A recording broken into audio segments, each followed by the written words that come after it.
Hello guys, welcome to my next video. So today we talk settings again. Yes, I understand there has been so many videos recently about the settings, especially after Steam update 2 was released publicly, but I believe I found something very specific.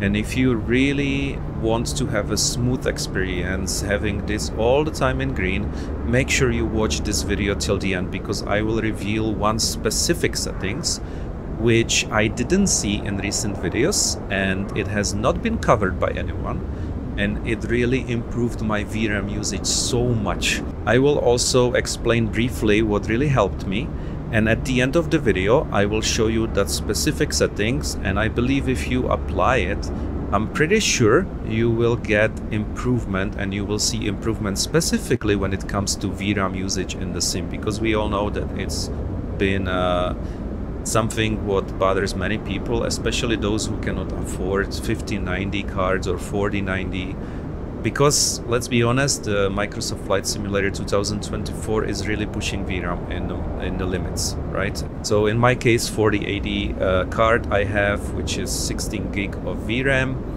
and I'm pretty sure majority of people have something similar, or many people still run on lower cards which have like 12 gig of VRAM. And when it comes to VRAM, again, it's the issue in the sim, especially if you're pushing the settings too much. What we want to achieve is ideally having this all the time in the green, right? Some of the videos recently covered that, but that's not why we are here. First of all, let's put something away. Let's make something very clear. You may be thinking, oh, your FPS is so low. Well, guys, reminder, I'm running on 4K monitor, okay? Native 4K resolution. The settings are quite high, so this is the reason I'm getting this, okay?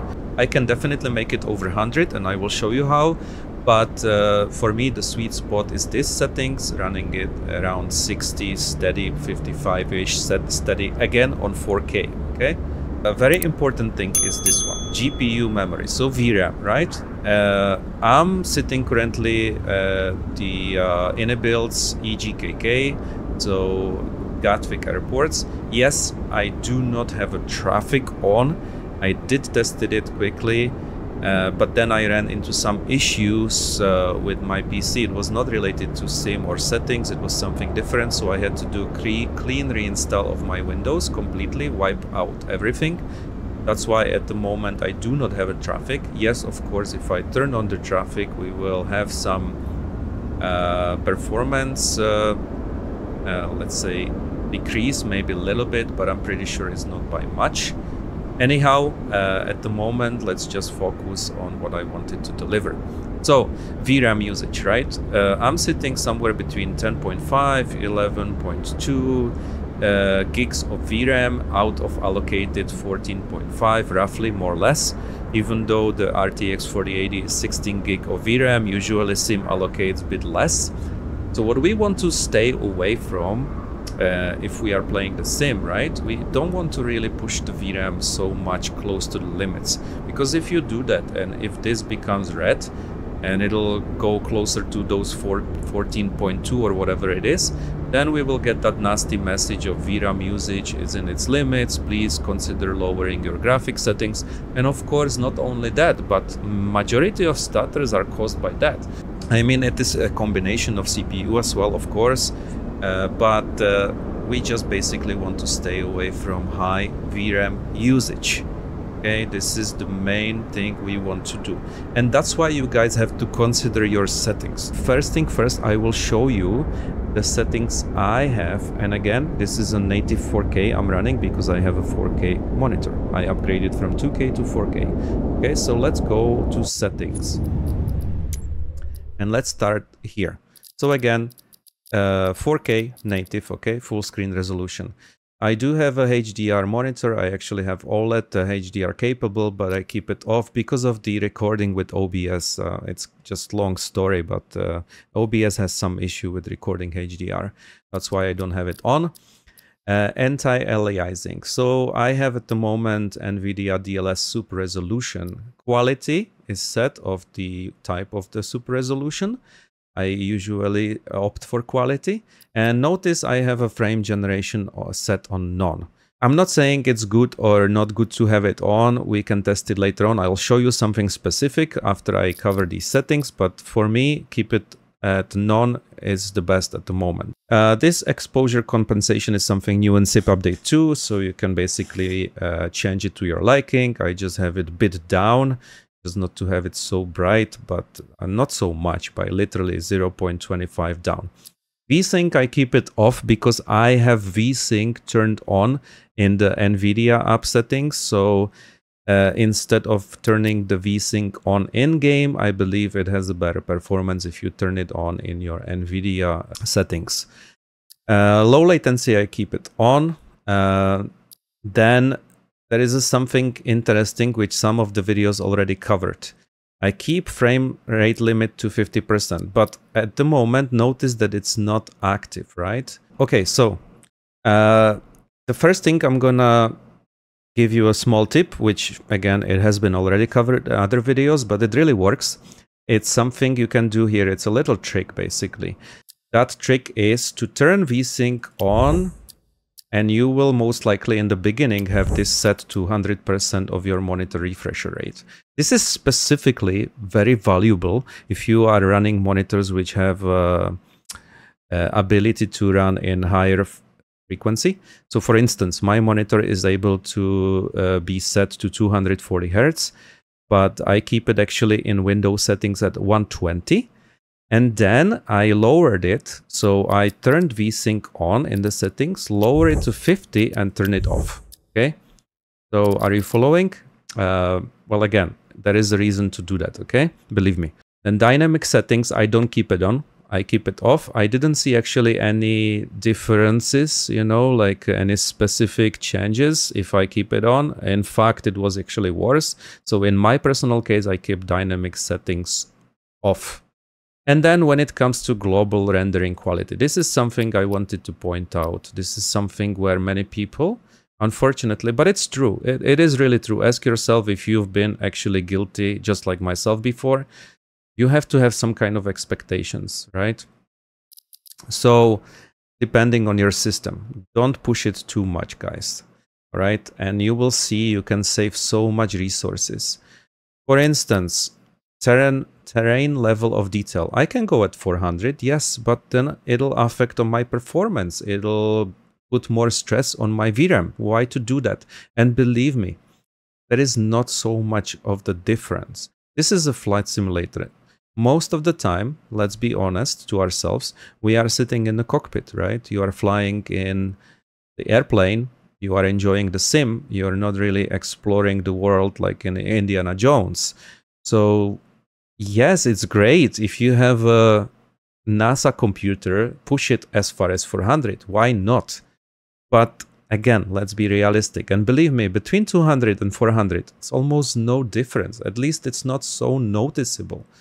I mean, I'm pretty sure about it. I stay behind my opinion. It's almost not noticeable. I would even go as low as 100. And why not? I still have a great experience and still have a great visuals, especially when I'm running 4K. And even on 2K monitors, it still looks great. Displacement mapping, some people were reported it's good to keep it off. I keep it on. Buildings, I keep it at high. Again, no reason to go as far as ultra. Trees, I keep it as high. And then when it comes to plants and rocks, this is something I always kind of laugh myself when I think about it. But why would we keep plants or rocks on ultra? Believe me, there is no such a big difference if you keep it on medium or high or ultra. And do I have time to think about rocks when I'm flying? Trust me, I don't, at least not myself. So unless you want to use MSFS as a tour exploring simulator where you are walking around different sceneries, then be my guest and set it to ultra, but it's really not important. Then grass, I keep it at high. Objects level of detail 100. Again, another thing. This is something what relates to, as it basically says, objects in the game, right? So if we increase it, we will see more, you know, basically objects, especially at the airports. But again, like, it's such a small difference. If you look at 100 or 200 settings, that you would barely notice it. Okay, and again, we are flying. This is a simulator, so why would I care if there is a one more car than it's supposed to be at the airport? And then again, at the end of the day, it'll save some resources. So I keep it at 100 and I'm perfectly fine with it. Volumetric clouds, this is something I always keep on ultra because it is noticeable and it doesn't really affect performance so much. So volumetric clouds, by any means, keep it on ultra. Texture resolution, it's a big one. Texture resolution is a big one. Guys, if you have it on ultra and you are experiencing performance issues, definitely lower it. Lower it because this can be a huge step of performance, whether it's on high or ultra. So I strongly recommend, even if you're running 4080s, keep it on high. Do not go ultra, because texture resolution will affect your performance so much. And it'll increase the VRAM usage for sure. Anisotropic filtering, I keep it at 16. Then we have water waves high. It can be even on medium, it's still fine. Ray trace shadows, I keep it on, but it can be performance hit bit here, so it's up to you if you want to keep it on or off. Technically, this is just basically more detailed shadows, right? If you keep it off, it'll be this kind of bland basic shadows. Nothing really crazy, you know, but if you want those little shadow details, you want it on. Shadow maps and terrain shadows, another big hit, which can be created if you keep it too high. And believe me, in those two things, it's barely visible or barely identifiable. If you keep it on 2000, whatever it is, 56 or 2024, you barely notice it. Trust me. So lower this, okay? Lower this and you won't notice any differences. Contact shadows, I keep it at high. Windshield effects on high. It can go also to ultra, especially on the raining conditions. If you want those kind of crisp, nice effects, ultra would be great, but high, almost no difference. And again, you are saving resources. Ambient occlusion, I keep it high. Again, even if I put it to medium, it's almost no difference. Cube map reflections, 256. Ray merchant reflections on high. And then light shafts, I keep it on high. Depth of field, I put it to medium. And motion blur, I don't like this effect so much, so I keep it on low personally. Glass cockpit refresh rate, high. And characters quality is another thing. Why to keep it on ultra? You know, those pilots and all those characters at the airport, no reason for that. Lower it to medium. Traffic airport quality, I have it off, and air traffic off only because I'm using third-party traffic. So that's the way to do it. By the way, speaking of this, guys, if you are using AIG or FSLTL, if you are seeing those mixed aircrafts from Asobo default and also your third-party models, this is the reason why you have it on. You have to turn it off. If you want only the third-party models from AIG or FSLTL, and if you want them to be displayed properly at your airports, you need these two to be off. Okay, just a little note. Road traffic, I keep it ultra, sea traffic ultra, and fauna high. So this is what I wanted to say when we should be realistic to ourselves, right? We should have some kind of expectation what our systems are able to do and what not. So a reminder for all of you again, I'm running native 4K, okay? And I do not have a frame generation turned on. But let's say I want these FPS really higher. You can do something which does that. So if we go to settings and we turn frame generation AMD FSR, okay? And I have a RTX 4080 Super, by the way. So you can have anti-aliasing DLSS. I believe that that's the best option when it comes to best performance. But the frame generation, it tends to be better on FSR 3 rather than DLSS. For some reason, upon my testing, it really turns out to be better. So if I go back now, notice what happened to our frames. So once I go back to game, notice what I'm getting with my frames. Okay, I almost got double frames up. Now the GPU VRAM went up a bit. maybe a gig up. So you have to bear in mind that this will affect, this change will affect the VRAM, but I'm still safe. Look, it's 11.5 on third-party scenery. This is Gatwick Airport by Inipils, which is, by the way, a very nice airport. Great performance I'm getting on this. So I'm still safe with VRAM, and I'm constantly in green levels. I'm not basically being limited, and everything is so smooth. But as I promised in the beginning of the video, first of all, I appreciate if you watch this video all the way up to this point. I do want to thank you for your continuous support, my followers, my current subscribers, and if you are new to my channel, make sure you subscribe for the future content. And I would like to thank all of you for all the support, because it really means a lot. So the last thing I want to cover in this video, which have changed something about the VRAM, and believe me, it did change it a lot. So give it a try. Now I'm gonna show you what I mean. That something is in the Windows. If you go to settings, and we will look for GPUs, I think it's called scheduling. So advanced graphics settings, this one over here, this is what I'm talking about, guys. Hardware accelerated GPU scheduling.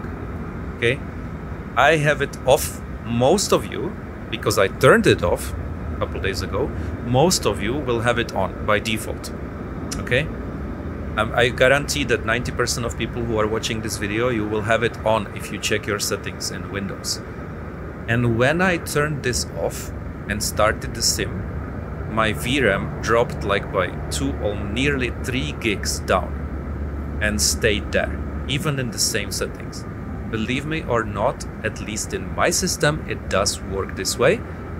I cannot 100% guarantee to every single system configuration and computers that this will help you with the VRAM usage in MSFS2024, but it did definitely help to me, myself. So do yourself a favor, go and check your display settings in Windows and make sure that hardware accelerated GPU scheduling is off. And if you have it on, turn it off, then restart the sim, go to your spawn at any airport of your choice, turn on in-game FPS and check your VRAM. And I'm pretty sure you will be surprised. I'm pretty sure you'll be happy what you will be seeing, because that definitely was a big change for myself. This was the issue what was causing high VRAM in the sim. And if you remember, back in 2000 MSFS220, this was kind of often covered subject, hardware accelerated GPU scheduling. But I haven't seen it being covered in 224 much, because let's be honest, we were all under impression that this was something what has been already sorted. So I really, myself personally, haven't seen many videos which cover this particular settings. So that's why I wanted to bring this video to you guys. Give your settings a test, change this particular settings, turn it off, and see for yourself how it helps you, especially when it comes to VRAM usage. Okay, and I guarantee you that you will be pleasantly surprised, because I certainly was.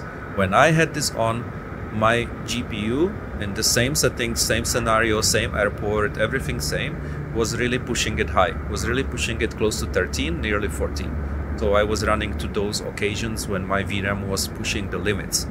But once I turned it off, restarted the sim, bam, there you go. Suddenly, big change. And I'm having extremely good performance since then. So this was all for today, guys. Again, I would like to thank you for sticking around to the end of this video. If you like it, definitely go ahead and leave that like. And for those of you who are not subscribed to my channel just yet, go ahead and click the subscribe button, because it tremendously helped my channel and I do definitely appreciate it a lot. I will see you soon in the next video. Have a nice flying, guys, and take care. All the best. Bye bye.